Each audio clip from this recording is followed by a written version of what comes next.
नमस्कार dear viewers तुम्हारे सकल के डेस्टिनेशन की यूट्यूब चैनले स्वागत। देखो আমরা আজকে ক্লাসে ইতিহাসের একটা গুরুত্বপূর্ণ টপিক সেটা হচ্ছে কি সোর্স অফ হিস্ট্রি। ইতিহাসের যে প্রমুখ স্রোত আমরা যেখান থেকে ইতিহাস সম্বন্ধে জানতে পারি সেই বিষয়গুলোকে নিয়ে আলোচনা করব। ঠিক আছে, দেখো ইতিহাস হচ্ছে কি পুরনো দিনে ঘটে যাওয়া কিছু ঘটনা যেগুলোকে আমরা বর্তমানের দিনে পড়ছি। ঠিক আছে, তো পুরনো দিনের ঘটনা যদি আমাদেরকে জানতে হয় সেটা যে কোনো দেশেরই হোক বা যে কোনো এরিয়ার, তো সেই দেশের আমাদের যদি একটা ঐতিহাসিক ঘটনাগুলো জানতে হয়, পুরনো দিনের ঘটনাগুলো জানতে হয়, সেখান থেকে আমাদের কাছে কিন্তু তিনটা মূল স্রোত থাকে। একটা হচ্ছে কি মৌখিক, যেটা গল্পর আকারে শোনা। একটা হচ্ছে কিছু সাহিত্য, সেই সময়কার কিছু সাহিত্য যেগুলো কিন্তু তখনকার দিনে যে সামাজিক বিবরণ, পলিটিক্যাল বিবরণ বা অ্যাডমিনিস্ট্রেটিভ যে বিবরণ সেগুলো কিন্তু দেবে। আর কি হচ্ছে আর্কিওলজিক্যাল কিছু খোঁজ, কিছু যেগুলো হচ্ছে কি প্রত্নতত্ত্ববিদরা বিভিন্ন কিছু যে আবিষ্কার করে সেই বিষয়গুলো। ঠিক আছে, তো সেক্ষেত্রে দেখো যদি আমরা মানে গল্প আকারে শোনা ঘটনাগুলো ধরি সেগুলো সেক্ষেত্রে কিন্তু সেটা বিশ্বাসযোগ্যতা কিন্তু খুব একটা থাকে না। কারণ কি একটা ঘটনা যখন একটা পুরুষ থেকে একটা বংশ থেকে আরেকটা বংশে যায়, একটা প্রজন্ম থেকে আরেকটা প্রজন্ম যায়, সেখানে গল্পটা কিন্তু চেঞ্জ হয়ে যায়। তার জন্যই যে কোনো সময়কার যদি ইতিহাস জানতে হয় সেক্ষেত্রে তখনকার সাহিত্য এবং আর্কিওলজি এই দুটাকেই আমাদেরকে কিন্তু মানে মূল স্রোত হিসাবে ধরে নিতে হয়। এরপর দেখো যদি আমাদেরকে প্রথমে সোর্স হিসাবে বলা হয় তাহলে একটা হচ্ছে কি সাহিত্য, আরেকটা হচ্ছে কি প্রথমেই যেটা আছে সেটা হচ্ছে সাহিত্য, আর একটা হচ্ছে প্রত্নতত্ত্ব খোঁজ বা আর্কিওলজি। ঠিক আছে, সাহিত্য আর একটা হচ্ছে আর্কিওলজিক্যাল যে খোঁজ এভিডেন্সগুলো আছে। ঠিক আছে, আর্কিওলজির এভিডেন্সগুলো। এরপর দেখো সাহিত্য, সাহিত্যর মধ্যেও কিছু ভাগ থাকে, যেমন কি কিছু সাহিত্য হচ্ছে ভারতীয়, যেখানে যে শুধুমাত্র ভারতের ঘটনাই আছে। আবার কিছু আছে বিদেশি লোক, ঠিক আছে, যারা কিন্তু ভারতের নয় কিন্তু ভারতে এসেছিল কোনো কারণে, তাদের যে ভ্রমণ কাহিনী সেই কাহিনী থেকেও কিন্তু তৎকালীন ভারতের যে ইতিহাস সেটা কিন্তু জানতে পাওয়া যায়। এরপর দেখো ভারতীয় সাহিত্য, আর একটা হচ্ছে কি ভারতীয় সাহিত্য, একটা একটা হচ্ছে ভারতীয় সাহিত্য, আর একটা হচ্ছে কি বিদেশিদের ভ্রমণ কাহিনী, বিদেশিদের ভ্রমণ কাহিনী। এই দুটো আলোচনা হওয়ার পরে কিন্তু আর্কিওলজিক্যাল যে এভিডেন্স আছে সেগুলো নিয়ে আলোচনা করব। ঠিক আছে, দেখো ভারতীয়দের যে সাহিত্য সেখানেও কিন্তু তিনটা ভাগ আছে। একটা হচ্ছে কি ধার্মিক সাহিত্য, একটা হচ্ছে ঐতিহাসিক সাহিত্য, মানে আরেকটা হচ্ছে কি জীবনী। দেখো ধার্মিক সাহিত্য, ঠিক আছে, যেখানে বিভিন্ন ধর্মগ্রন্থ আছে, সেই ধর্মগ্রন্থর থেকে তৎকালীন সামাজিক যে ইতিহাস সেটা জানতে পাওয়া যায়। একটা হচ্ছে জীবনী, বিভিন্ন ব্যক্তির যে জীবনী সেখান থেকেও কিন্তু অনেক ইতিহাস সম্বন্ধে তথ্য পাওয়া যায়। আর একটা হচ্ছে আদ্য ঐতিহাসিক, মানে সেমি হিস্টোরিক্যাল টেক্সট। ঠিক আছে, আরেকটা হচ্ছে কি semi historical, semi historical text. ঠিক আছে,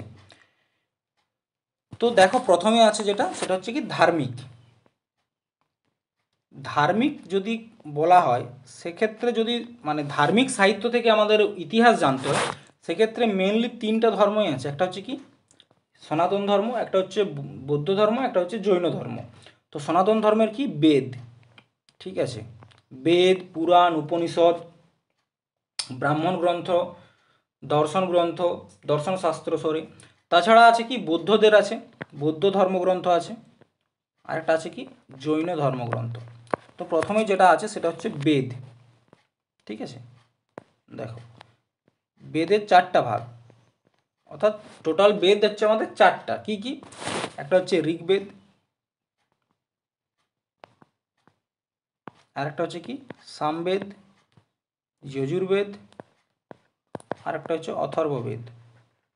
ঠিক আছে, এই তিনটা বেদ কি অর্থাৎ ঋগ্বেদ, সামবেদ, যজুর্বেদ, এই তিনটা বেদকে বলা হয় বেদত্রয়ী। একত্রে কি বলা হয় বেদত্রয়ী। এর কারণ হচ্ছে কি প্রাইমারিলি এই তিনটা বেদেই কিন্তু ছিল, পরবর্তী ক্ষেত্রে এই অথর্ব বেদটা এই বেদের মধ্যে যুক্ত করা হয়। ঠিক আছে, তার জন্য এই তিনটা বেদকে একত্রে বলা হয় বেদত্রয়ী।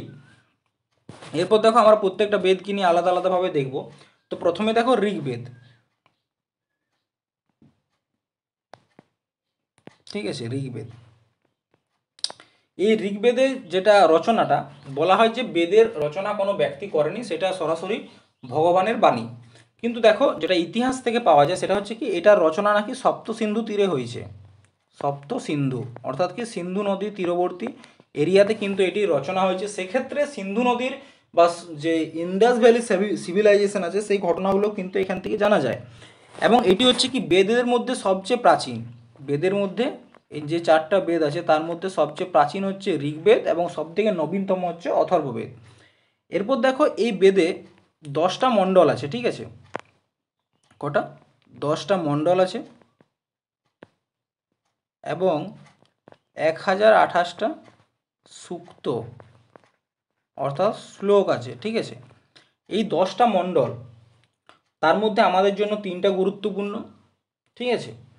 তো এরপর দেখো এই যে ঋগ্বেদ, এই ঋগ্বেদে যারা ঋষি হতো, যারা ঋগ্বেদ নিয়ে চর্চা করতো তাদেরকে কি বলা হতো, হোত্র,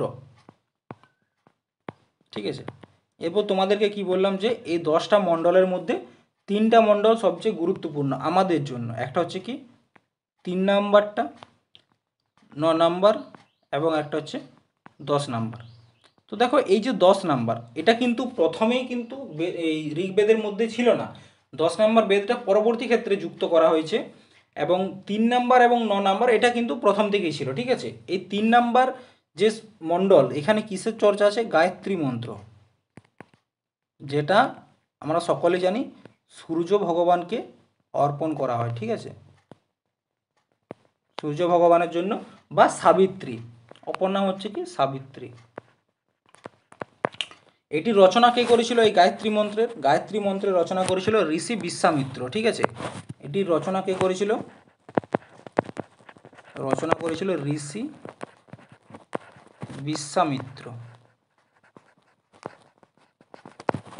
এরপর দেখো নেক্সট কি আছে, নেক্সট আছে আমাদের 9 নাম্বার।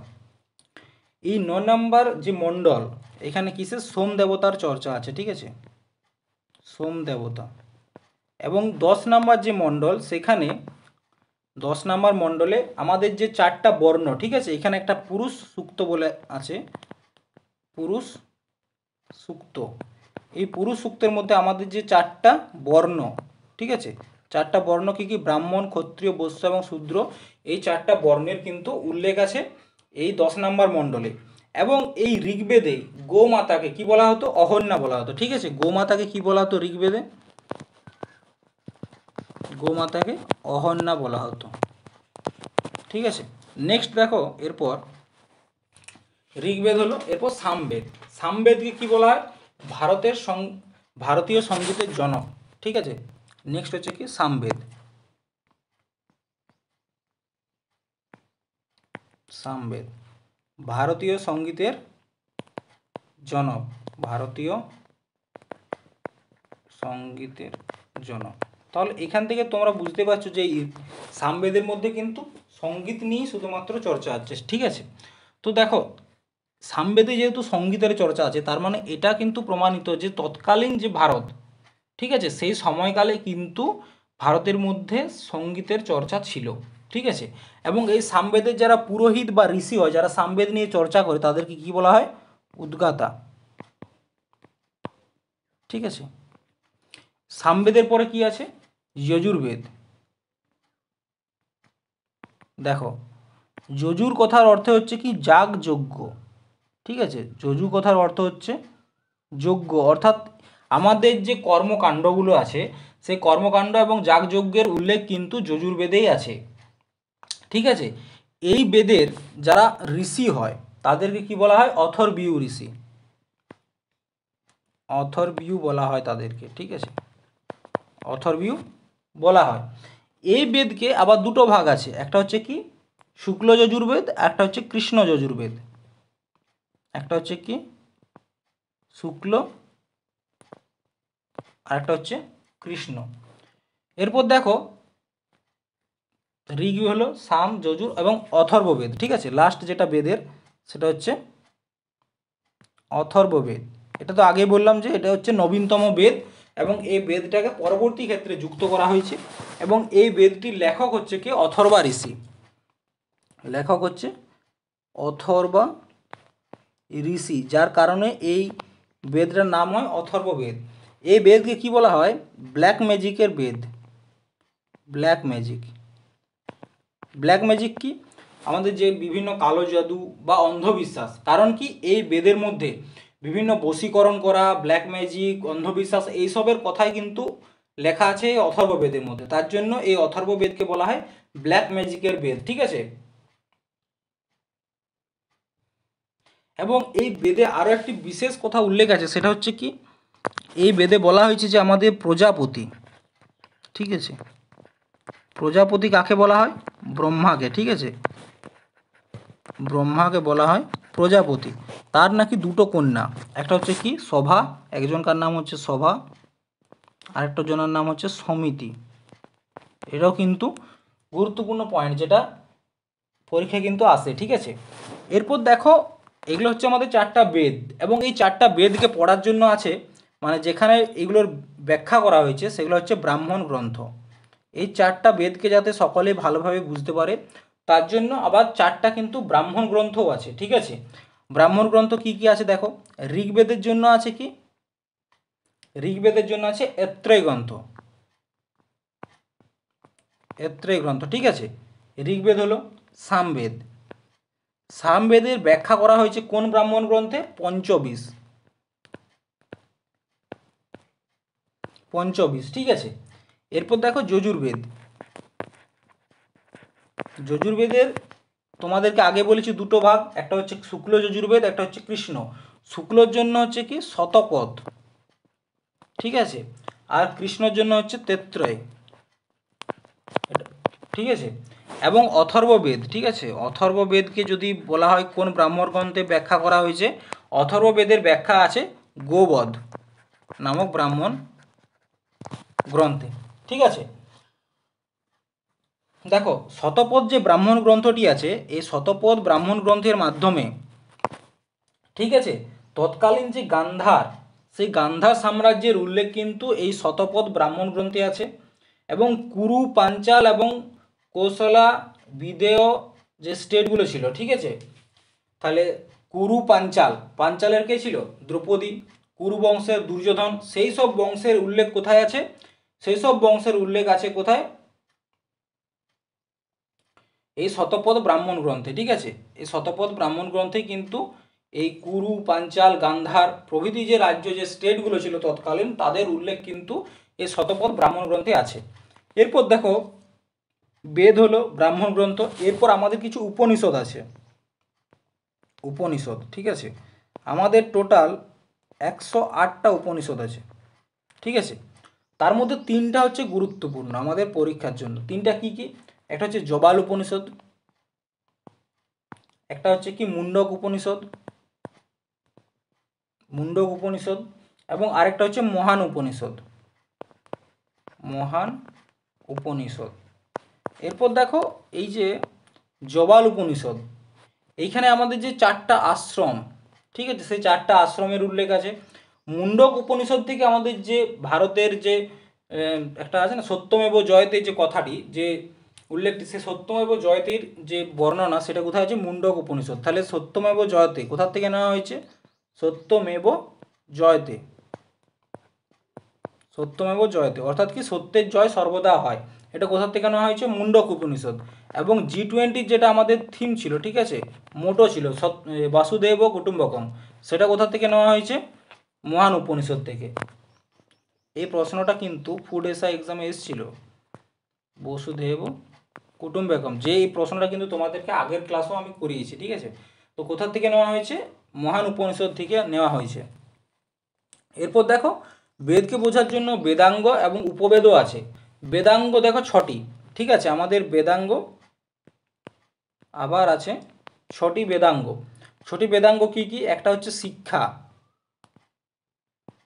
আর একটা হচ্ছে কি কলা, আর্ট, 3 নম্বর হচ্ছে নিরুক্ত, 4 নম্বর হচ্ছে ব্যাকরণ, ঠিক আছে, 5 নম্বর হচ্ছে ছন্দ, 6 নম্বর হচ্ছে জ্যোতিষ। এগুলো হচ্ছে আমাদের বেদাঙ্গ। এবং 4টা উপবেদ আছে। 4টা উপবেদ কি কি? উপবেদ, ঠিক আছে, উপবেদ 4টা কি কি? 1 নম্বর হচ্ছে আয়ুর্বেদ, আয়ুর্বেদ, যা রচনা করেছিল কে? ধন্বন্তরী। ঠিক আছে। আরেকটা কি আছে, গন্ধর্ব বেদ। ঠিক আছে, এটা রচনা করেছিল কে? ভরত মুনি। আরেকটা কি আছে, শিল্পবেদ। ঠিক আছে, শিল্পবেদ, যার রচনাকার কাকে বলা হয়? বিশ্বকর্মাকে। এবং লাস্ট যেটা হচ্ছে ধনুর্বেদ। তো আরেকটা হচ্ছে দেখো ধনুর্বেদ। ঠিক আছে, ধনুর্বেদ। দেখো একটু সাউন্ডের ডিস্টার্ব হতে পারে, কারণ কি গরমকালের দিন তো বুঝতে পারছো, ফ্যান না চালিয়ে কিন্তু মানে ক্লাস রেকর্ড করা পসিবল হচ্ছে না। ঠিক আছে, তো সেক্ষেত্রে একটু অ্যাডজাস্ট করে নিও প্লিজ। হ্যাঁ, তো ধনুর্বেদের কে রচনা করেন? বিশ্বামিত্র। ঠিক আছে, বিশ্বামিত্র। এরপর দেখো নেক্সট আরও কিছু দর্শন শাস্ত্রও আছে। ঠিক আছে, দর্শন শাস্ত্র, দর্শন শাস্ত্র চারটা আছে টোটাল। কি কি? একটা হচ্ছে ন্যায় দর্শন। ঠিক আছে, একটা হচ্ছে ন্যায় দর্শন, যোগ দর্শন, আরেকটা হচ্ছে কি সাংখ্য দর্শন, আরেকটা হচ্ছে বৈশেষিক দর্শন। ঠিক আছে, দেখো এটা রচনা কে করেছে? ন্যায় দর্শনের রচনা করেছে গৌতম। ঠিক কি আছে, যোগ দর্শনের রচনা করেছে পতঞ্জলি, এবং সাংখ্য দর্শনের রচনা করেছেন কে? কপিল মুনি। ঠিক আছে, কে করেছেন? কপিল মুনি। এবং বৈশেষিক যে দর্শন, এটা রচনা করেছেন কনাদ। এখানে কি বলা আছে? পরমাণুর কথা। ঠিক আছে, অ্যাটম। ঠিক আছে, পরমাণু চর্চা। দেখো ব্রাহ্মণ গ্রন্থ। ঠিক আছে, আমরা এখন পর্যন্ত কি দেখলাম? যে এই যে উপনিষদ এবং ব্রাহ্মণ গ্রন্থ, এই ব্রাহ্মণ গ্রন্থ এবং উপনিষদ, এই দুটো জায়গার থেকে আমরা কি জানতে পারি? এই দুটো জায়গার থেকে আমরা যেটা জানতে পারি সেটা হচ্ছে কি, পরীক্ষিত, রাজা পরীক্ষিত, যে কিনা কি ছিল? অভিমন্যু এবং উত্তরার সন্তান এবং অর্জুনের নাতি। ঠিক আছে, সে রাজা পরীক্ষিত থেকে বিম্বিসার, ঠিক আছে, রাজা পরীক্ষিত থেকে বিম্বিসার পর্যন্ত ঐতিহাসিক নানা তথ্য কিন্তু আমরা ব্রাহ্মণ গ্রন্থ এবং উপনিষদ থেকে পেয়ে থাকি। এরপর দেখো পুরাণ। ঠিক আছে, পুরাণ হচ্ছে আমাদের টোটাল 18টা পুরাণ আছে। তার মধ্যে এই পুরাণের কতকগুলো অংশ আছে। একটা হচ্ছে কি স্বর্গ। ঠিক আছে, সেগমেন্ট যেগুলোকে বলা হয় পুরাণের। আর একটা হচ্ছে কি প্রতিসর্গ, প্রতিসর্গ। আরেকটা হচ্ছে কি বংশ আর কি, যেটা মন্বন্তর। আরেকটা হচ্ছে কি বংশানুচরিতম। ঠিক আছে, এই বংশানুচরিতম। লাস্ট হচ্ছে কি যেটা সব থেকে গুরুত্বপূর্ণ, সেটা হচ্ছে কি বংশানুচরিতম। ঠিক আছে, এই বংশানুচরিতমে কি আছে? বিভিন্ন যে রাজাদের যে বংশগুলো ছিল, সেই বংশগুলোর বিভিন্ন কিন্তু কথা এখানে বলা হয়েছে এই বংশানুচরিতমে। দেখো 18টা পুরাণের মধ্যে একমাত্র, টোটাল 18টা পুরাণ, তার মধ্যে একমাত্র মৎস্য পুরাণ, ঠিক আছে, ভগবত পুরাণ,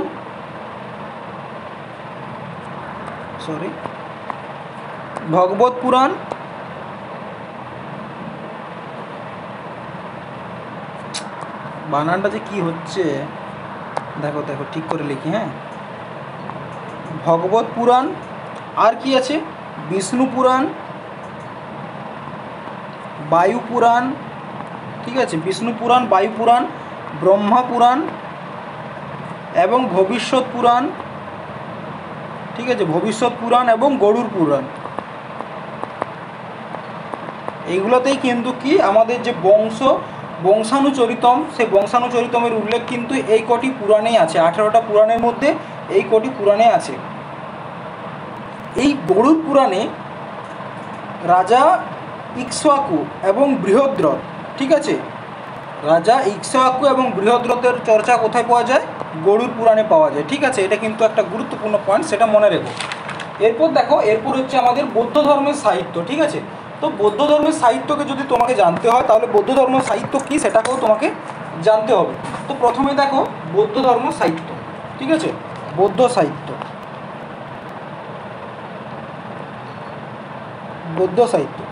এখানে এদের দুরকম সাহিত্য। একটা হচ্ছে কি পালি সাহিত্য, আর একটা হচ্ছে অনুপালি সাহিত্য। পালি সাহিত্য আর অনুপালি সাহিত্য। এই পালি সাহিত্যের মধ্যে আবার চারটা ভাগ। একটা হচ্ছে কি ত্রিপিটক, মানে যেটা গুরুত্বপূর্ণ ভাগ আছে সেটা হচ্ছে কি ত্রিপিটক।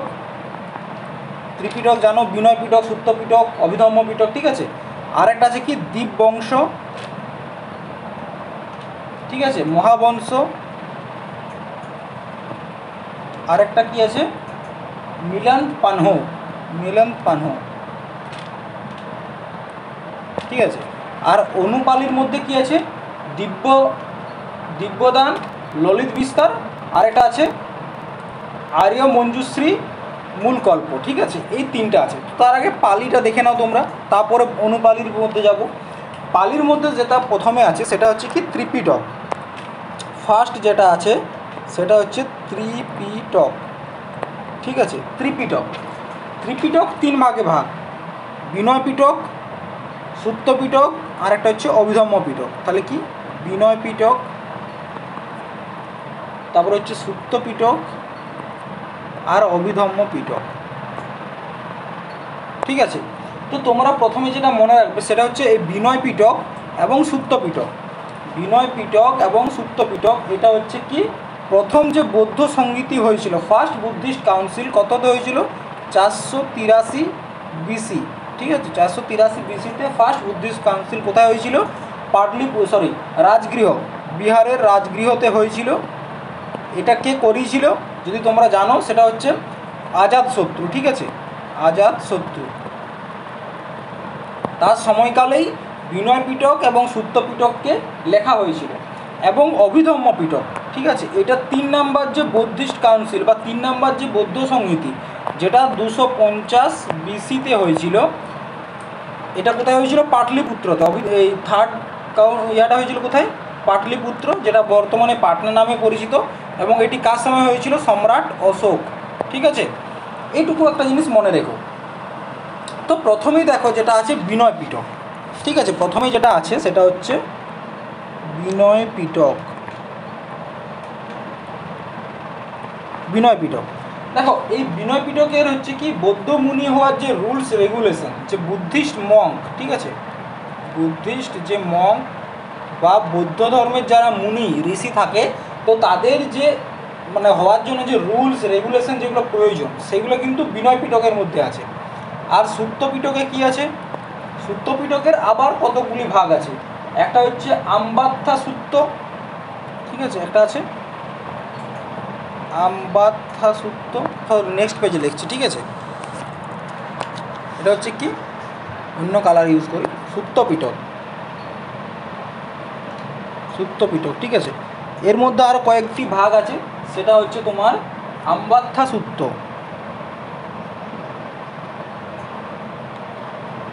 আমবাত্থা সূত্র। তাছাড়া কি আছে? দিগনিকায় আছে, দিগনিকায় আছে, অঙ্গুর নিকায় আছে,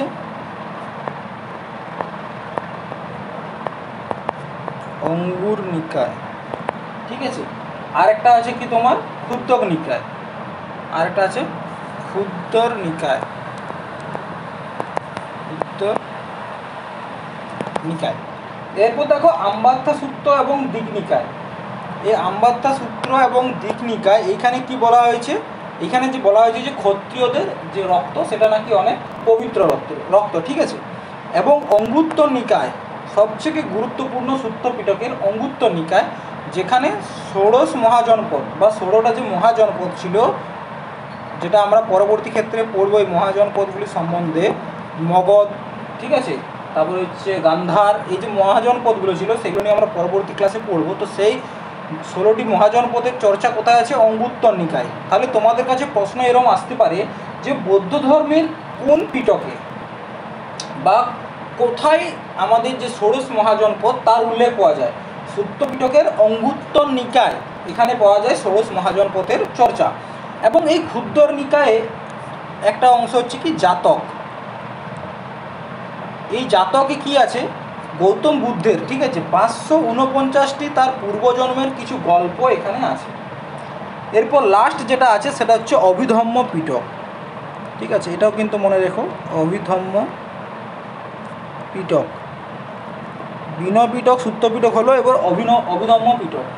এখানে শিক্ষাগত পদ্ধতিতে বুদ্ধদের মতবাদের উল্লেখ পাওয়া যায়, যে বুদ্ধদের যে মতবাদ, ঠিক আছে, বৌদ্ধ ধর্মের যারা আছে তাদের মতবাদগুলো এখানে অভিধম্ম পিটকে পাওয়া যায়। ঠিক আছে, লাস্ট যেটা আছে, সরি ত্রিপিটক হয়ে গেল, ত্রিপিটকের পর আছে দীপবংশ, দীপবংশা। ঠিক আছে, এখানে কিসের চর্চা আছে? দীপবংশতে দেখো, দীপবংশ এই দুটো, একটা হচ্ছে দীপবংশ আর একটা হচ্ছে মহাবংশা। ঠিক আছে, এই দুটাই হচ্ছে, একটা 4th সেঞ্চুরি আর একটা হচ্ছে 5th সেঞ্চুরি এডিতে লেখা হয়েছে। ঠিক আছে, এই দুটার মাধ্যমে আমার শ্রীলঙ্কা, ঠিক আছে, শ্রীলঙ্কার যে হিস্ট্রি পাওয়া যায়, তাছাড়া মৌর্য বংশের কিন্তু হিস্ট্রি পাওয়া যায়। এরপর আছে আরেকটা হচ্ছে মিলিন্দ পানহ। ঠিক আছে, মিলিন্দ পানহ, এটা হচ্ছে একটা ডায়লগ। ঠিক আছে, এটা হচ্ছে এক ধরনের question of Milinda is a dialogue between Greek king Milinda. এখানে একটা হচ্ছে কি, একটা ডায়লগ, গ্রিকের রাজা হচ্ছে মিলিন্দ এবং তার সাথে আমাদের যে বুদ্ধিস্ট মঙ্ক নাগসেনা, যাকে বলা হয় নাগার্জুনা, ঠিক আছে, তার যে কথোপকথন সেটা হচ্ছে মিলিন্দ পানহতে রচিত আছে। এরপর দেখো অনুপালি সাহিত্য। ঠিক আছে, নেক্সট আছে কি,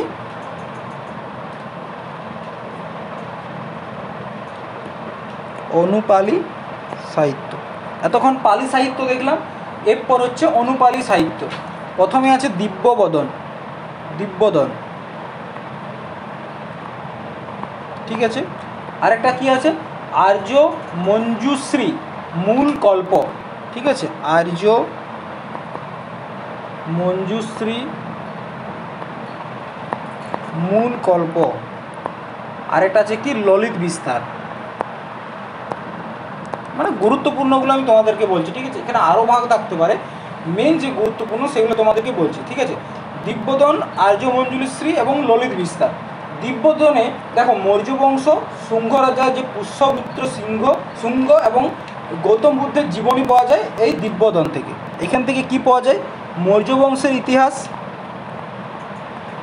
ঠিক আছে, মৌর্য বংশের ইতিহাস, তাছাড়া পুষ্যমিত্র শুঙ্গ, আশা করি তোমরা এই নামটা পরবর্তী ক্ষেত্রে সকলে জানবে, একজন রাজা পুষ্যমিত্র শুঙ্গ বংশের, এবং গৌতম বুদ্ধের যে জীবনী তা পাওয়া যায় দিব্যদন থেকে। ঠিক আছে, এরপর হচ্ছে তোমাদের আর্য মঞ্জুশ্রী কল্প। এখানে হর্ষবর্ধনের সময়কালের ইতিহাস পাওয়া যায়, বর্ধন বংশের হর্ষবর্ধনের সময়কালের ইতিহাস পাওয়া যায় আর্য মঞ্জুশ্রী মূল কল্প থেকে। এইখানে হচ্ছে ললিত বিস্তারে কি, গৌতম বুদ্ধের যে সামাজিক এবং ধার্মিক কাজগুলো সেগুলো নিয়ে চর্চা করা হয়েছে। তো দেখো, যেহেতু আমরা বৌদ্ধ সাহিত্য পড়ছি, তো তোমরা সেখান থেকে দেখতে পেলে যেমন কিছু বৌদ্ধ সাহিত্য, যেমন হচ্ছে তোমার অঙ্গুত্তর নিকায়, খুব গুরুত্বপূর্ণ। এখান থেকে আমরা ষোড়শ মহাজনপথের যে ইতিহাস সেটা জানতে পারি। তাছাড়া ক্ষুদ্র নিকায় এখানে গল্প আকারে আছে, সেটা হচ্ছে কি, গৌতম বুদ্ধের যে পূর্বজন্মের কাহিনী। তাছাড়া দ্বীপবংশ এবং মহাবংশ যে পালি সাহিত্য বৌদ্ধ ধর্মের আছে, সেখান থেকে আমরা শ্রীলঙ্কার ইতিহাসও কিন্তু জানতে পারছি। তাছাড়া অনুপালি সাহিত্যের মধ্যে দিব্যদন, যেখান থেকে আমরা মৌর্য বংশ, ঠিক আছে, অশোক যে বংশের রাজা ছিলেন, মৌর্য বংশ, শুঙ্গ বংশ, তাছাড়া কি পুষ্যমিত্র সিংহের জীবনী এবং গৌতম বুদ্ধের জীবনীও আমরা জানতে পারি। এরপর তোমাদের মনে প্রশ্ন আসতে পারে, আমরা যদি ইতিহাস জানতে চাই সেক্ষেত্রে আমাদেরকে কেন সনাতন ধর্ম, বৌদ্ধ ধর্ম এবং জৈন ধর্মের ইতিহাস পড়তে হবে? কারণ ইতিহাস হচ্ছে অতি প্রাচীনকালের ঘটনা। অতি প্রাচীনকালে ভারতবর্ষের মধ্যে যে 3টি ধর্ম সব বিস্তারে ছড়িয়ে পড়েছিল, তার মধ্যে 3টা গুরুত্বপূর্ণ হচ্ছে সনাতন ধর্ম, যা অতি প্রাচীন থেকে প্রাচীনতর, তারপর হচ্ছে বৌদ্ধ ধর্ম এবং জৈন ধর্ম। তো সেক্ষেত্রে আমাদেরকে যদি তৎকালীন ইতিহাস জানতে হয়, তাহলে আমাদেরকে সনাতন ধর্ম, বৌদ্ধ ধর্ম এবং জৈন ধর্ম, এই 3টা ধর্মর কিন্তু প্রত্যেকটা বিষয় সম্বন্ধে জানতে হবে। ঠিক আছে, এরপর দেখো বৌদ্ধ সংহিতি, একটা প্রশ্ন আছে, বৌদ্ধ সংহিতি টোটাল 4টা বৌদ্ধ সংহিতি হয়েছিল। ফার্স্ট বুদ্ধিস্ট কাউন্সিল, ঠিক আছে, ফার্স্ট বৌদ্ধ সংহিতি হয়েছিল তোমার 483 বিসিতে। ডেটটা কিন্তু মনে রাখবে, 483 বিসিতে। কোথায় হয়েছিল? রাজগৃহ। কোথায় রাজগৃহটা? এটা হচ্ছে তোমার বিহার রাজগৃহ। এই সময়কার মানে কোন রাজা করিয়েছিল এটা? অজাতশত্রু। ঠিক আছে, অজাতশত্রু এটি করেছিল। এইটা নোটটা শুধু তোমরা লিখে রেখো, কারণ এটা গুরুত্বপূর্ণ পরীক্ষার ক্ষেত্রে। এইখানে কি হয়েছিল? সত্যপিটক এবং বিনয় পিটককে, ফার্স্ট বুদ্ধিস্ট কাউন্সিলে সত্যপিটক এবং বিনয় পিটক, কি সত্যপিটক এবং বিনয় পিটক এই দুটো লেখা হয়েছিল কোথায়? First Buddhist council. এরপর দেখো সেকেন্ড বুদ্ধিস্ট কাউন্সিল কখন হয়েছিল? 383 বিসিতে। 383 বিসি। এটা হয়েছিল কোথায়? বৈশালীতে। ঠিক আছে, বৈশালীতে হয়েছিল। এটার কে করিয়েছিলেন? কালাশোক। ঠিক আছে, নেক্সট হচ্ছে তোমার 3 নাম্বার যে বুদ্ধিস্ট কাউন্সিল, কোথায় হয়েছিল? 250 বিসি। এটা হচ্ছে তোমার পাটলিপুত্রাতে হয়েছিল, পাটলিপুত্র। এই পাটলিপুত্রতে কে করিয়েছিলেন? অশোক, সম্রাট অশোক। এখানে কোনটা রচনা হয়েছিল? অভিধম্ম পিটকে। এখানে রচনা হয়েছিল কি? অভিধম্ম পিটক, অভিধম্ম পিটকের রচনা হয়েছিল থার্ড বুদ্ধিস্ট কাউন্সিল। এবং 4 নাম্বার যে বুদ্ধিস্ট কাউন্সিল, ঠিক আছে, 4 নাম্বার বুদ্ধিস্ট কাউন্সিল এটা হয়েছিল তোমার 72 এডি, এবং এটি হয়েছিল কোথায়? কাশ্মীরে। এবং এটি কে করিয়েছিলেন? কনিষ্ক। ঠিক আছে, এখানে যে বৌদ্ধ ধর্ম যারা ছিলেন তারা দু রকমভাবে ভাগ হয়ে যান। একটা হচ্ছে কি? মহায়ান, আর একটা হচ্ছে হিনিয়ান।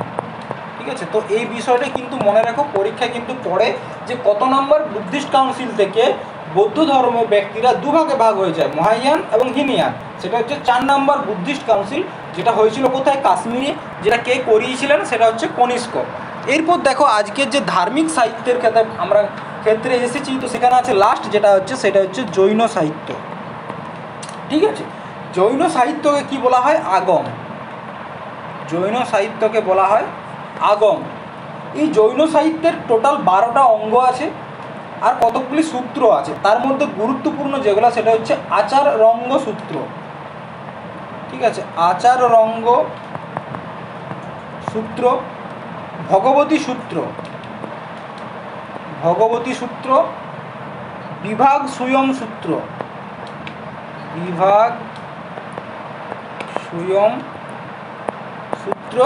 আর একটা হচ্ছে কি? কল্পসূত্র। দেখো এই 4টা হচ্ছে জৈন ধর্মের যে সূত্রগুলি আছে তার মধ্যে গুরুত্বপূর্ণ। দেখো জৈনের যারা মানে ধার্মিক গুরু হয়, যে মঙ্ক যারা হয়, তাদের রুলস রেগুলেশনের কথা বলা আছে আচার রঙ্গ সূত্রে। তাহলে এখানে কি দেওয়া আছে? Rules and regulation. এই ভগবতী সূত্রে সবচেয়ে গুরুত্বপূর্ণ জৈন ধর্মে সেটা হচ্ছে কি? এখানে ষোড়শ মহাজনপদ, যেটা বৌদ্ধ ধর্মের অঙ্গুত্তর নিকায়ে আছে ষোড়শ মহাজনপদের চর্চা, ঠিক সেই ষোড়শ মহাজনপদের চর্চা জৈন ধর্মের ভগবতী সূত্রতে আছে। এবং এই ভগবতী সূত্রতে আবার কি আছে? মহাবীরের যে জীবনী। ঠিক আছে, 24তম তীর্থঙ্কর মহাবীরের জীবনী আছে কোথায়? ভগবতী সূত্রতে। এবং বিভাগ সুয়ম সূত্রতে কর্মফলের চর্চা। ঠিক আছে, কর্মফলের চর্চা যা সনাতন ধর্মের মধ্যেও আছে, তার চর্চা আছে। তাছাড়া কি এখানে আরও একটি পুস্তক আছে ভদ্রবাহুর চরিত্র, যেটা কি? ভদ্রবাহুর জীবনী। এখানে চন্দ্রগুপ্ত মৌর্যের কিন্তু জীবন কাহিনীও আছে। এখানে আরও একটি পুস্তক, সেটা হচ্ছে কি? ভদ্রবাহু চরিত্র, ভদ্রবাহু চরিত্র। ঠিক আছে, এই ভদ্রবাহু চরিত্র হচ্ছে কে? একজন জৈন মঙ্ক, তার জীবনী সম্বন্ধে এখানে আছে। এবং এই জীবনীর ভিতরেই মৌর্য বংশের সংস্থাপক চন্দ্রগুপ্ত মৌর্য, ঠিক আছে, চন্দ্রগুপ্ত মৌর্যের কিন্তু এখানে উল্লেখ পাওয়া যায়। এইগুলো তো হলো আমাদের ধার্মিক শাস্ত্র। এরপর কিছু আছে আমাদের হিস্টোরিক্যাল টেক্সটের মধ্যে যেগুলো গুরুত্বপূর্ণ সেগুলো দেখে নাও। ফার্স্ট আছে যেটা হচ্ছে কৌটিল্য। তোমরা জানো চাণক্যের নাম কি, যদি তোমরা শুনেছো কিনা জানি না। মৌর্য বংশের সংস্থাপনার পিছনে কারো যদি হাত সবচেয়ে গুরুত্বপূর্ণ থাকে সেটা হচ্ছে কৌটিল্য। নন্দ বংশের ধ্বংসের পিছনে যদি কারো হাত থাকে সেটা হচ্ছে কৌটিল্য। কৌটিল্যর লেখা একটা পুস্তক, সেটা হচ্ছে কি? অর্থশাস্ত্র। এই কৌটিল্য ছিল একজন টিচার, আর একজন টিচার পারলে একটা দেশকে কিন্তু তৈরি করতে পারে, আবার একটা দেশকেও কিন্তু নষ্ট করে দিতে পারে। তাই টিচারের গুরুত্ব কিন্তু খুব বেশি। সেই টিচার ছিলেন কে? কৌটিল্য। ঠিক আছে, কৌটিল্যর লেখা অর্থশাস্ত্র এটা কিন্তু কোনো রকম ইকোনমির বই নয়, এটা হচ্ছে একটা পলিটিক্যাল বই। আমাদের যেমন সংবিধান ঠিক সেরকমই একটা বই। এখানে বিভিন্ন যে পলিটিক্যাল অ্যাডমিনিস্ট্রেশন সিস্টেম আছে, কিভাবে একটা দেশ চালাতে হয়, কিভাবে একটা রাজ্য চালাতে হয়, কীভাবে শাসন ব্যবস্থা চালাতে হয়, সেই সব কিছু কিন্তু এই অর্থশাস্ত্রের মধ্যে আছে। এবং এখানে সমস্ত রকম যে মৌর্য বংশের যে ইতিহাস সেটা কিন্তু এই কৌটিল্যের অর্থশাস্ত্র থেকে পাওয়া যায়। তাছাড়া আর কি আছে, কমণ্ডক নামে একজনের, কমণ্ডক, যিনি কিনা গুপ্ত বংশের সময়কালের, তার বইটির নাম হচ্ছে নীতিসার। ঠিক আছে, সেখান থেকে গুপ্ত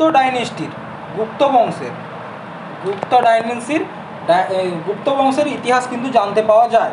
তাছাড়া সবথেকে গুরুত্বপূর্ণ, ভেরি ভেরি ইম্পর্টেন্ট, পরীক্ষায় 100 বারের উপর প্রশ্নটা এসছে, সেটা হচ্ছে কে, কলহনের লেখা রাজতরঙ্গিনী।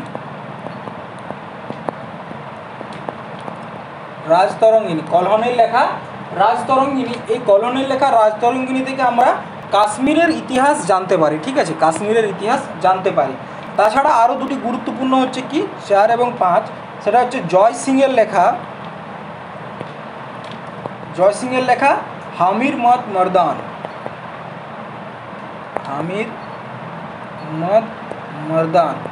এবং আরেকটা হচ্ছে কি বস্তুপাল, তার লেখা হচ্ছে তেজপাল প্রশস্তি। এগুলো কিন্তু সব বইয়ের নাম। ঠিক আছে, তেজপাল প্রশস্তি কার লেখা, বস্তুপালের। এই দুটোর থেকে আমরা গুজরাটের যে ইতিহাস, সেই গুজরাটের ইতিহাস আমরা জানতে পারি। ঠিক আছে, এরপর চলে এসো তোমরা আরও কয়েকটি গুরুত্বপূর্ণ বই। তার মধ্যে একটা হচ্ছে কি মোহাম্মদ বিন কাসিমের দরবারে থাকা ওয়াজি ইসমাইলের লেখা বইয়ের নাম হচ্ছে সিন্ধ এ হিন্দ, যা বইটার নাম হচ্ছে তারিখ ই সিন্ধ ওয়া হিন্দ।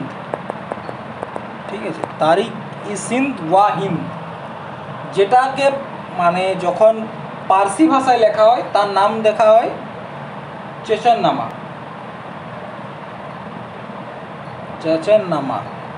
ঠিক আছে, এটা ট্রান্সলেট পার্সিয়ান ভাষায় কে করেছিলেন, আলী কুলফি।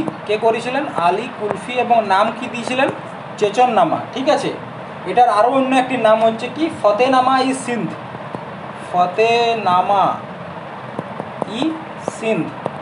ঠিক আছে, নেক্সট দেখো কিছু সেমি হিস্টোরিক্যাল বুক।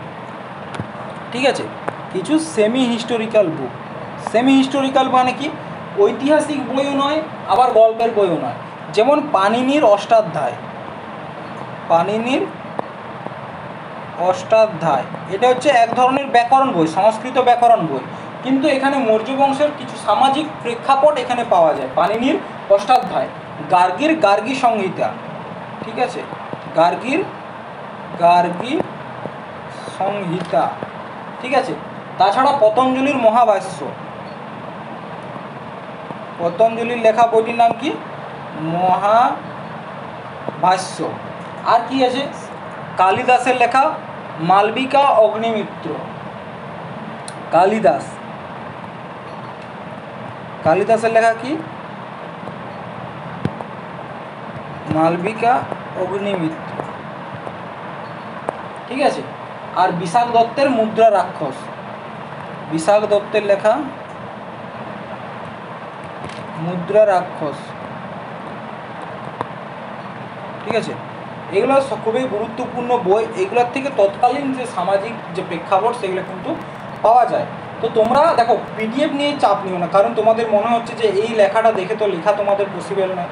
পিডিএফ তোমরা হ্যান্ড রিটেন নোট, যেটা আমি নিজে লিখেছি, সেই হ্যান্ড রিটেন নোট তোমরা পিডিএফ হিসাবে পেয়ে যাবে। একদম এই যে কন্টেন্টটা, এই কন্টেন্টটা একদম লুসেন্টের যে সার সংক্ষেপ, ঠিক আছে, একদম লুসেন্ট থেকে এবং এনসিইআরটি বই থেকে কালেক্ট করে লেখা হয়েছে।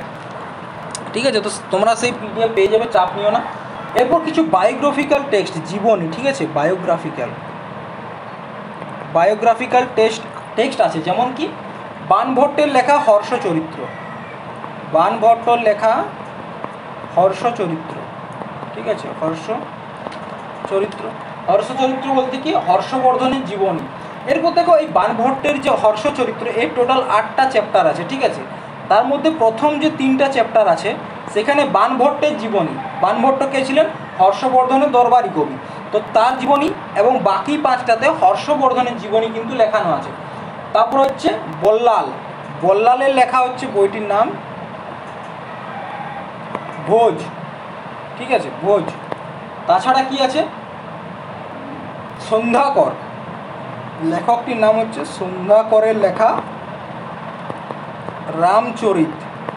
রামচরিত বলতে রামায়ণ নয়, রামচরিত বলতে এখানে পাল বংশের ইতিহাস কিন্তু লেখা আছে, পাল বংশের ইতিহাস। এখানে নন্দিনীকে বলা হতো, পাল বংশের নন্দিনীকে বলা হতো বাল্মীকি এবং রামপালকে বলা হতো শ্রীরাম, ঠিক আছে। এরপর দেখো বাংলার ইতিহাস যদি জানতে হয় সেক্ষেত্রে আমাদেরকে আনন্দ ভট্ট, কি নাম, আনন্দ ভট্টের লেখা বল্লাল চরিত, বল্লাল চরিত পুস্তকটি জানতে হবে। কারণ কি এখানেই যে হিস্ট্রি অফ বল্লাল সেন, বল্লাল চরিত মানে কে, বল্লাল সেনের, সেন বংশের রাজা, ঠিক আছে, বল্লাল সেনের জীবনী এখানে কিন্তু আছে এবং এখান থেকে আমাদের বাংলার যে সেন বংশ তার ইতিহাস কিন্তু জানতে পারি। এবং আরও একটি গুরুত্বপূর্ণ বই হচ্ছে চন্দ্র বরদাইয়ের, চন্দ্র বরদাই, ঠিক আছে, চন্দ্র বরদাইয়ের লেখা বইটির নাম হচ্ছে কি পৃথ্বীরাজ রাসো, পৃথ্বীরাজ রাসো। এই পৃথ্বীরাজ রাসো এই বইটার মাধ্যমে পৃথ্বীরাজ চৌহান এবং মোহাম্মদ ঘুরির যে যুদ্ধ হয়েছিল সেই যুদ্ধর ইতিহাস কিন্তু চন্দ্র বরদাইয়ের পৃথ্বীরাজ রাসো গ্রন্থ থেকে জানতে পারি। এরপর কিছু বিদেশি যাত্রীও এসছেন, তাদের কিছু বই আছে, যেমন প্রথমেই দেখো ইবন বতুতা। বিদেশি যাত্রীর কথা যখন বলা হবে তখন ইবন বতুতা গুরুত্বপূর্ণ, ঠিক আছে। ইবন বতুতা কোথার থেকে এসেছিলেন, মরক্কো থেকে এসেছিলেন। মরক্কো কোথায়, আফ্রিকা মহাদেশে, ঠিক আছে। মরক্কো থেকে এসেছিলেন, কার সাথে এসেছিলেন, মোহাম্মদ বিন তুগলক, মোহাম্মদ বিন তুগলকের সাথে এসেছিলেন। তার লেখা বইটির নাম কি, রহেলা, গুরুত্বপূর্ণ। এগুলো কিন্তু আমি তোমাদেরকে যত স্টার মার্ক দিচ্ছি খুব গুরুত্বপূর্ণ, ঠিক আছে। নেক্সট আছে কে, বিদেশি যাত্রী মেগাস্থিনিস, মেগাস্থিনিস, ঠিক আছে। এই মেগাস্থিনিস কার সাথে এসেছিলেন, সরি কার দরবারে এসেছিলেন, চন্দ্রগুপ্ত মৌর্যের দরবারে এসেছিলেন, চন্দ্রগুপ্ত মৌর্য। তিনি কী জন্য এসেছিলেন, তিনি একজন এজেন্ট হিসাবে এসেছিলেন। তিনি এসে কি লিখেছিলেন, ভারতের হয়ে ইন্ডিকা পুস্তকটি লিখেছিলেন, ঠিক আছে, ইন্ডিকা। তারপর একজন চীনি ভ্রমণকারী, তার নাম হচ্ছে ফাইয়ান, চীনি ভ্রমণকারী ফাইয়ান। তিনি কার সময়কালে এসেছিলেন, চন্দ্রগুপ্ত দ্বিতীয়, গুপ্ত বংশের, ঠিক আছে, চন্দ্রগুপ্ত দ্বিতীয় তার সময় এসেছিলেন। তার ভ্রমণ কাহিনী বইটির নাম কি, ফগুওজি, বইটির নাম হচ্ছে তোমার ফগুওজি, ফো কিউ কি বা ফগুওজি, ঠিক আছে। আর আরেকজন আছেন কে, হোয়েনসাং, হোয়েনসাং। দেখো তোমাদের মনে প্রশ্ন আসবে যে এদের বই থেকে আমরা ভারত সম্বন্ধে কীভাবে জানবো। এরা ভারতে এসছে, ভারতে থেকেছে 5 বছর, 10 বছর, 15 বছর, 20 বছর। তো তারা ভারতের যে সামাজিক প্রেক্ষাপট, এখানকার রাজারা কীরকমভাবে রাজ্য সামলাতো বা তৎকালীন ভারতটা কীরকম ছিল, তখনকার সেই ভ্রমণ কাহিনী পড়লে জানতে পারবো। আমরা যদি কাল কাশ্মীর ঘুরতে যাই, কাশ্মীর ঘুরতে যেয়ে যদি আমরা কাশ্মীরের যে ভ্রমণ কাহিনী লিখি, তাহলে আমরা সেখানকার যে সৌন্দর্যতা, সেখানকার যে রাজা, বর্তমানে তো রাজা নেই, সেখানকার যে সৌন্দর্যতা, নদী, তারপর সেখানকার পরিবেশ সব কিছু নিয়ে লিখব। ঠিক সেরকমভাবে এনারাও যখন ভারতবর্ষে এসেছিলেন, ভারতবর্ষে থাকার পর তারা ভারতবর্ষে যখন সম্বন্ধে লিখেছে, তো ভারতবর্ষের প্রত্যেকটা ছোটোখাটো বিষয় নিয়েই কিন্তু তারা তাদের বইয়ে উল্লেখ করেছেন। তার জন্যই তাদের বই থেকে আমরা বর্তমান ভারতে বসে তৎকালীন ভারতের কথা জানতে পারি। হোয়েনসাং, ঠিক আছে, এই হোয়েনসাংকে বলা হয় যাত্রীর রাজকুমার, ঠিক আছে, একে বলা হয় যাত্রীর রাজকুমার। তার কারণ কি, ইনি প্রায় 72টা দেশ কিন্তু ঘুরেছিলেন, 72টা দেশ, ঠিক আছে। কোন দেশ থেকে তিনি এসেছিলেন, চীন থেকে। ফাইয়ান চীন থেকে, হোয়েনসাং চীন থেকে। ইনি কার সময় এসেছিলেন, হর্ষবর্ধন, বর্ধন বংশের হর্ষবর্ধনের সময় এসেছিলেন এবং এনার লেখা বইটির নাম হচ্ছে সি কিউ কি, ঠিক আছে। নেক্সট দেখো আরেকজন আছে, সেটা হচ্ছে আল বারুনি।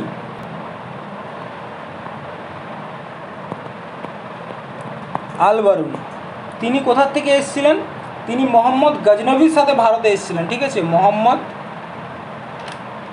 গজনবী তার সাথে ভারতে এসেছিলেন এবং তার লেখা বইটির নাম হচ্ছে কিতাব উল হিন্দ, কিতাবুল হিন্দ। দেখো তোমরা সবাই কিতাবুল হিন্দ পড়ে যাবে, আর পরীক্ষায় কী পড়বে জানো? পড়বে তেহকিক ই হিন্দ। তেহকিক ই হিন্দ কিতাবুল হিন্দের আরেকটি নাম, তেহকিক ই হিন্দ। তেহকিক ই হিন্দ, কিতাবুল হিন্দ বা তারিখ ই হিন্দ। তারিখ ই হিন্দ, এই তিনটা পুস্তক কিন্তু একটাই, শুধু নামগুলো আলাদা। এটা লেখক হচ্ছে আল বারুনি। এরপর দেখো সম্রাট অশোকের সময় মিশর থেকে একজন এসেছিলেন, তার নাম হচ্ছে ডায়নোসিয়াস। প্রশ্ন আসে ডায়নোসিয়াস কার সময় কোথার থেকে এসেছিলেন? ডায়নোসিয়াস, ডায়নোসিয়াস মিশর থেকে এসেছিলেন, ঠিক আছে, ইজিপ্ট। কার সময় এসেছিলেন? সম্রাট অশোকের সময় এসেছিলেন, ঠিক আছে। নেক্সট হচ্ছে মার্ক পোলো। মার্ক পোলো, এরপর হচ্ছে মার্ক পোলো, ইনি কোথা থেকে এসেছিলেন? ইটালি থেকে। কার সময় এসেছিলেন? আমাদের দক্ষিণ ভারতের যে কাকতীয় বংশ, তাদের সেই কাকতীয় বংশের কাছে এসেছিলেন। এবং আরেকজন হচ্ছেন কে? ডোমিনিগোস পেরাস। ডোমিনিগোস পেরাস গুরুত্বপূর্ণ। ডোমিনিগোস পেরাস, ইনি কার সময় এসেছিলেন? এই কোথা থেকে এসেছিলেন? পর্তুগাল থেকে। এবং কার সময় এসেছিলেন? তুলুপ বংশের কৃষ্ণদেব রয়। কৃষ্ণদেব রয়, ঠিক আছে, বিজয়নগর সাম্রাজ্যে তার সময়ে এসেছিলেন। তো এরপর দেখো এনারা ছাড়াও কিন্তু আরও অনেক ব্যক্তি ভারতবর্ষে এসেছিলেন, কিন্তু তোমাদের জন্য যেটা গুরুত্বপূর্ণ, যেটা আমাদের পরীক্ষায় প্রশ্ন আসে, তো সেগুলো হচ্ছে এইগুলোই সবচেয়ে গুরুত্বপূর্ণ, ঠিক আছে। আর কি আছে?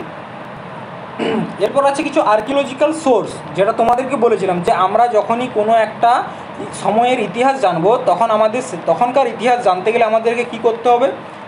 দেখো প্রথমেই তোমাদেরকে বলেছি, সেটা হচ্ছে কি, দেখো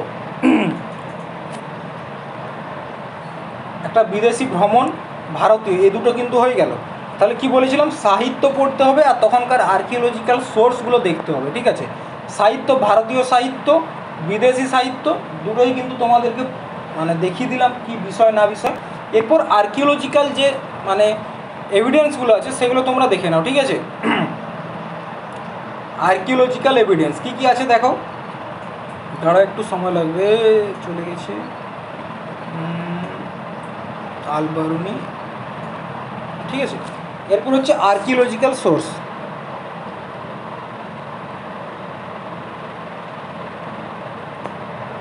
আর্কিওলজিক্যাল সোর্স, ঠিক আছে। দেখো আর্কিওলজিক্যাল সোর্সের মধ্যে সবথেকে গুরুত্বপূর্ণ হচ্ছে অভিলেখ, এডিক্টস, ঠিক আছে, বা ইনস্ক্রিপশান। স্টাডি অফ ইনস্ক্রিপশানকে কী বলা হয়? স্টাডি অফ ইনস্ক্রিপশান কী বলা হয়? এপিগ্রাফি,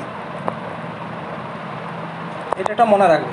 এরপর দেখো ভারতের যে আর্কিওলজিক্যাল সার্ভে অফ ইন্ডিয়া, এটার স্থাপনা হয়েছিল তোমার 1861 সালে। কে করেছিলেন? Alexander Cunningham. আলেকজান্ডার কানিংহাম, ঠিক আছে। এনাকে কী বলা হয়? ফাদার অফ ইন্ডিয়ান আর্কিওলজি, ঠিক আছে। দেখো এখন পর্যন্ত প্রচুর কিন্তু অভিলেখ বা ইনস্ক্রিপশান বা শিলালেখ খুঁজে পাওয়া গেছে, তার মধ্যে একমাত্র অশোকেরই কিন্তু 40টা। তো এখান থেকে এতগুলো কিন্তু তোমাদের জানা পসিবল নয়, তার মধ্যে যেগুলো গুরুত্বপূর্ণ সেগুলো তোমরা জানো। প্রথমে আছে একটা হচ্ছে হাতি গুম্ফা অভিলেখ। হাতি গুম্ফা অভিলেখ, এই অভিলেখটা কে করিয়েছিলেন? কলিঙ্গের রাজা। কলিঙ্গ কোথায়? কলিঙ্গ হচ্ছে উড়িষ্যার পূর্ব নাম হচ্ছে কলিঙ্গ।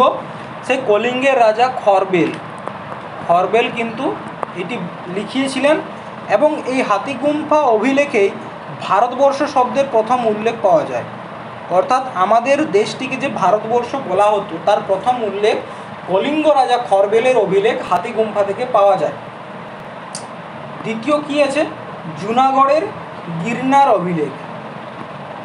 জুনাগড়ের গিরনার অভিলেখ, ঠিক আছে। এখান থেকে রুদ্রদামনের সম্বন্ধে জানতে পাওয়া যায়, রুদ্রদামন, ঠিক আছে। নেক্সট আছে প্রয়াগ প্রশস্তি। প্রয়াগ প্রশস্তি অভিলেখ। এই প্রয়াগ প্রশস্তি অভিলেখটা সমুদ্রগুপ্তের সময়, অর্থাৎ গুপ্ত বংশের যে সর্বশ্রেষ্ঠ রাজা সমুদ্রগুপ্ত সেই সমুদ্রগুপ্তের সময়কার হচ্ছে প্রয়াগ প্রশস্তি। এটিকে লিখে দিয়েছিলেন, এটি লিখেছিলেন সমুদ্রগুপ্তের যিনি দরবারি কবি ছিলেন হরিসেন। ঠিক আছে, আরও একটি আছে কি এরান অভিলেখ। এরান অভিলেখ এটি কে লিখেছিলেন? ভানুগুপ্ত। এইখানে কিন্তু প্রথম সতীদাহ প্রথার উল্লেখ পাওয়া যায়, ফার্স্ট সতীদাহ প্রথা। ঠিক আছে, ফার্স্ট সতীদাহ প্রথার উল্লেখ পাওয়া যায় এরান অভিলেখ থেকে। মোস্ট ইম্পর্টেন্ট, মনে রেখো। এহোল অভিলেখ, এহোল অভিলেখ থেকে কী পাওয়া যায়? পুলকেশিন দ্বিতীয় সম্বন্ধে ইতিহাস জানতে পাওয়া যায়। দেখো তোমাদের এখন মনে প্রশ্ন আসতে পারে পুলকেশিন দ্বিতীয়কে, সম্রাট অশোককে, সমুদ্রগুপ্তকে। তো এগুলো যখন আমরা আজকে ক্লাসটা করে ষোড়শ মহাজনপদের ক্লাসে ঢুকবো, যেখানে আমরা যে প্রথমে ইন্ডাস ভ্যালি সিভিলাইজেশন পড়ার পর যে আমাদের ষোড়শ মহাজনপদে ঢুকবো, তো সেখানে বিভিন্ন বংশের আলোচনা থাকবে। ঠিক আছে, তো সেই বংশগুলো যখন পড়ানো হবে তখন তোমরা এই পুলকেশিন দ্বিতীয়কে, সম্রাট অশোককে, রাজা খরবেলকে বা সমুদ্রগুপ্তকে এগুলো কিন্তু জানতে পারবে। এখন যদি তোমাদেরকে ওই বিষয়টা নিয়ে বলতে যায়, সেক্ষেত্রে কিন্তু তোমরা আজকের যে মেন টপিক সেটা কিন্তু বুঝতে পারবে না। ঠিক আছে, নেক্সট আছে দেখো সম্রাট অশোকের কিছু গুরুত্বপূর্ণ অভিলেখ। কার? সম্রাট অশোকের।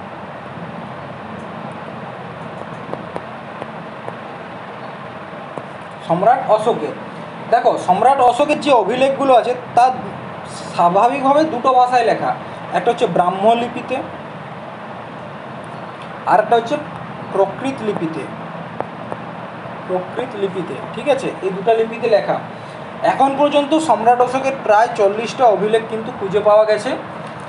যা এই সম্রাটের অশোকের যে অভিলেখগুলো পাওয়া গেছে সেখানে পছন্দ, ঠিক আছে, পছন্দ শব্দের অর্থ হচ্ছে কি? সম্প্রদায় বা কমিউনিটি। ঠিক আছে, নেক্সট হচ্ছে ব্রাহ্মণ। ব্রাহ্মণ শব্দের অর্থ হচ্ছে এখানে ব্রাহ্মণ। আর একটা হচ্ছে নিগর্থ, যার শব্দ হচ্ছে অর্থ হচ্ছে নির্গ্রন্থ। এরপর দেখো সম্রাট অশোকের একটা গুরুত্বপূর্ণ অভিলেখ হচ্ছে ভাব্রু অভিলেখ। ভাব্রু অভিলেখ, ঠিক আছে, এই ভাব্রু অভিলেখে সম্রাট অশোক নিজেকে মগধীরাজ সম্রাট অশোক বলে বর্ণনা করেছেন। মগধীরাজ মানে কিং অফ মগধ। ঠিক আছে, ভাব্রু অভিলেখ থেকে নিজেকে তিনি মগধীরাজ বলে উল্লেখ করেছেন। তো দেখো আজকের যে ক্লাসটা ছিল সোর্স অফ হিস্ট্রি, সেখানে যতটুকু প্রয়োজন অর্থাৎ আমাদের কম্পিটিটিভ এক্সামের জন্য সেটা কিন্তু আজকের ক্লাসে আলোচনা করা হয়েছে।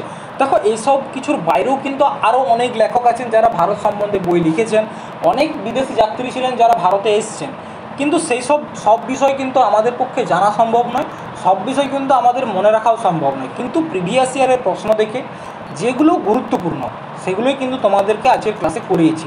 প্রথমে তোমরা ক্লাসটা ভালোভাবে দেখো, ক্লাসটা দেখার পর যদি তোমরা নিজেরা হ্যান্ড রিটেনভাবে লিখতে পারছো ভালো, না হলে কিন্তু তোমরা আমাদের যখন পিডিএফ আপলোড করব সেখানে একদম হ্যান্ড রিটেন পিডিএফ, ঠিক আছে, হ্যান্ড রিটেন, কোনো কম্পিউটারাইজড নয়, হ্যান্ড রিটেন, আমি নিজে যেটা লিখেছি সেটাই ছবি তুলে তোমাদেরকে কিন্তু পিডিএফ করে পাঠাবো, সেখান থেকেও তোমরা লিখে নিতে পারবে।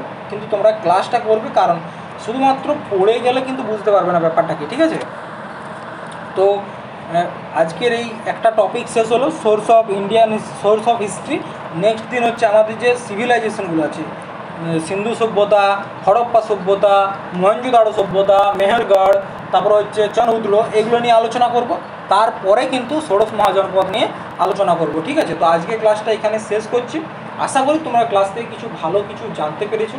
যদি জানতে পারো তাহলে অবশ্যই কিন্তু চ্যানেলটাকে সাবস্ক্রাইব করবে এবং এই ক্লাসটা তোমাদের বন্ধুদের সাথে শেয়ার করবে এবং তোমাদের বন্ধুদেরকে বলবে যে এই চ্যানেলের মাধ্যমে অর্থাৎ আমাদের যে ডেস্টিনেশন কি, ঠিক আছে, ডেস্টিনেশন কি যে ইউটিউব চ্যানেল আছে সেখানে তোমরা WEP KPর একদম বিনামূল্যে কিন্তু প্রিপারেশন করতে পারছো। তোমরা তোমাদের বন্ধুদেরকে জানাবে, কারণ দেখো তোমরা যদি এই চ্যানেলটার সাথে ভালোভাবে যুক্ত থাকো, যদি এই চ্যানেলটাকে সাপোর্ট করো, সেক্ষেত্রে কিন্তু আমার ইচ্ছে হবে তোমাদেরকে কিছু ভালো কন্টেন্ট দেওয়ার। ঠিক আছে। আমার কাছে ইকুইপমেন্ট নেই, কিন্তু যা ইকুইপমেন্ট আছে তার মধ্যে কিন্তু তোমাদেরকে ভালো কন্টেন্ট দেওয়ার চেষ্টা করছি, তাই আমি চাইছি যে তোমরাও সেটার উপকার পাও। ঠিক আছে, তো আজকের ক্লাসটা এখানে সমাপ্ত করলাম। থ্যাংক ইউ, ধন্যবাদ, জয় হিন্দ, সবাই ভালো থেকো।